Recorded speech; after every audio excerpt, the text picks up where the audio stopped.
Shalom, jumpa lagi dalam Mesbah Kehidupan. Bapak Ibu Saudara sekalian, jika kita mengucapkan doa Bapa kami yang ada di surga, dikuduskanlah namamu, dan seterusnya, hingga pada bagian, berilah kami pada hari ini makanan kami yang secukupnya. Apakah yang terlintas dalam pikiran kita? Apakah benar-benar tentang makanan? Ataukah kita berpikir bahwa itu berbicara tentang berkat? Sebagian orang mengatakan bahwa hal ini adalah berbicara tentang berkat. Tapi saya cenderung mengatakannya bahwa yang dimaksud oleh Tuhan Yesus, yang diajarkan oleh Tuhan Yesus pada waktu itu adalah benar-benar meminta makanan. Mengapa?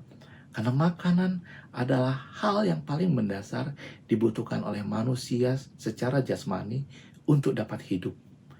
Manusia bisa hidup tanpa rumah. Manusia bisa hidup tanpa pakaian. Tetapi manusia secara jasmani, dia tidak dapat hidup jika tidak ada makanan.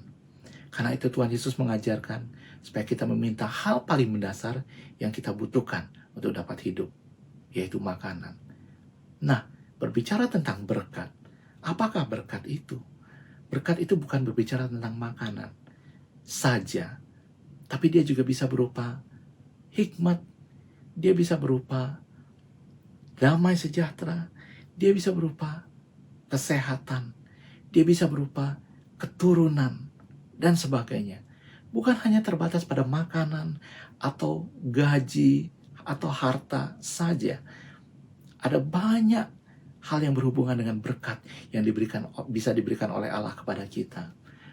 Dan jika kita berbicara tentang berkat, lawannya adalah kutuk.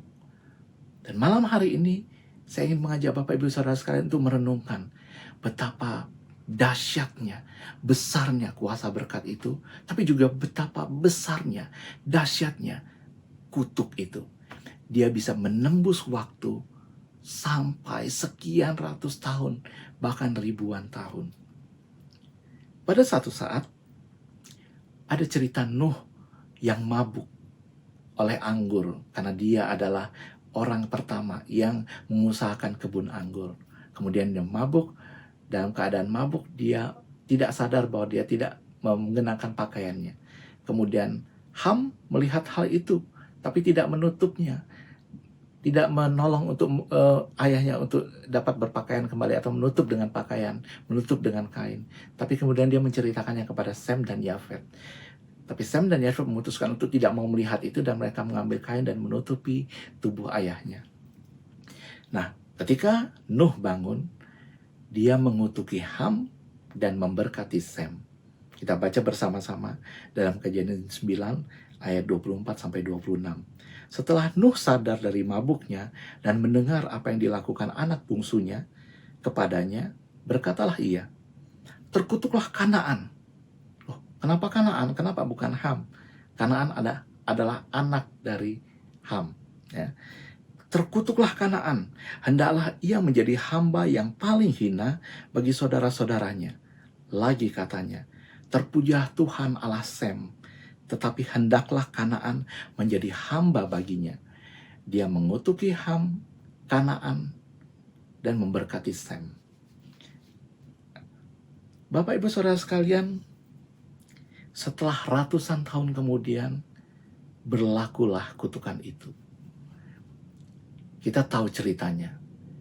Orang Israel keluar dari tanah Mesir, kemudian mendatangi tanah Kanaan dan merebut sedikit demi sedikit tanah Kanaan itu dari orang Kanaan. Jika kita berbicara tentang kutuk, betapa besarnya kuasa kutuk itu. Ketika Adam jatuh di dalam dosa, Allah mengutuki tanah, terkutuklah tanah. Dan ketika Allah mengutuki tanah, berlakulah hal itu ribuan tahun sampai sekarang ini. Ketika Nuh mengutuki Ham, keturunannya, Kanaan, sampai ratusan tahun kemudian berlakulah kutuk itu. Kanaan direbut oleh Sem. Sem, keturunannya adalah orang-orang Israel. Tapi berkat juga mempunyai kekuatan yang sama besarnya. Ketika Allah memberkati Abraham, dia itu bukan orang yang mempunyai keturunan yang banyak pada saat dia hidup.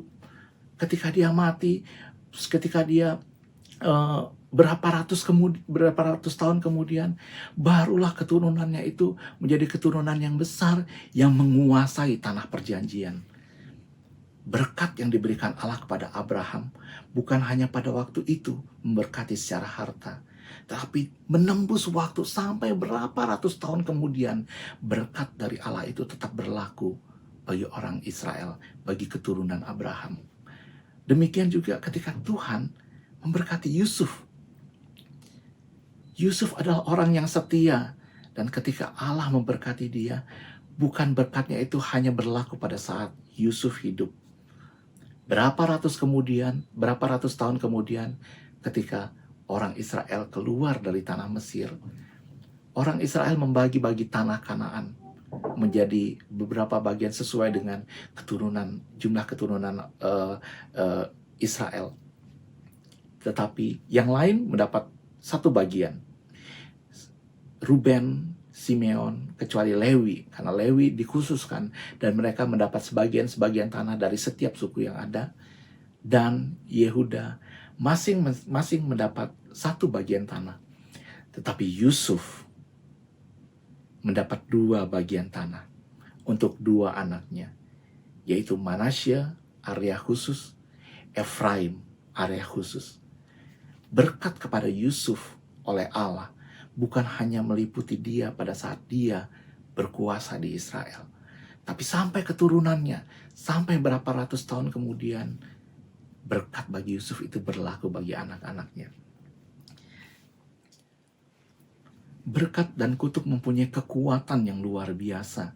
Dia bisa menembus ruang dan waktu, mengalir deras sampai bertahun-tahun kemudian. Tapi kita tidak mau mengutuki, bukan? Kita tidak mau menerima kutuk, bukan? Kita ingin berkat. Kita ingin memberkati. Karena itu, berkatilah keturunan-keturunanmu. Berkatilah anak-anakmu.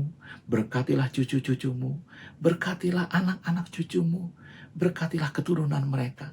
Karena berkat yang kau mintakan kepada mereka dari Allah itu bisa mengalir deras sampai menembus waktu yang paling jauh sekalipun. Berkatilah saudara-saudara seimanmu. Berkatilah anak-anak mereka. Berkatilah cucu-cucu mereka. Berkatilah keturunan-keturunan mereka. Berkatilah anak-anak rohanimu. Berkatilah cucu-cucu rohanimu. Berkatilah keturunan-keturunan mereka. Seperti Paulus mengatakan, saling bersalam-salamanlah kamu. Itu artinya saling memberkati. Menyatakan shalom bagi kalian semua. Saya ingat pada waktu saya masih hidup di Jogja, kuliah di Jogja, gereja kami memutuskan untuk selesai ibadah, kita memberkati satu dengan yang lain. Jadi setelah ada doa berkat dari gembala, maka kami memutuskan untuk menyanyikan sebuah lagu sambil mengangkat tangan dan memberkati orang-orang yang ada di sekitar kami dengan nyanyian, Shalom, Shalom, damai Allah turun ke atasmu sekarang. Dan kami menyanyikan itu dengan sukacita, karena kami tahu kami dapat memberkati secara rohani bagi orang-orang di sekitar kami. Saling memberkatilah satu dengan yang lain. Kita tidak bertemu secara fisik dalam waktu-waktu ini, tapi kita bisa memberkati satu dengan yang lain dengan doa-doa kita. Shalom, Tuhan Yesus memberkati.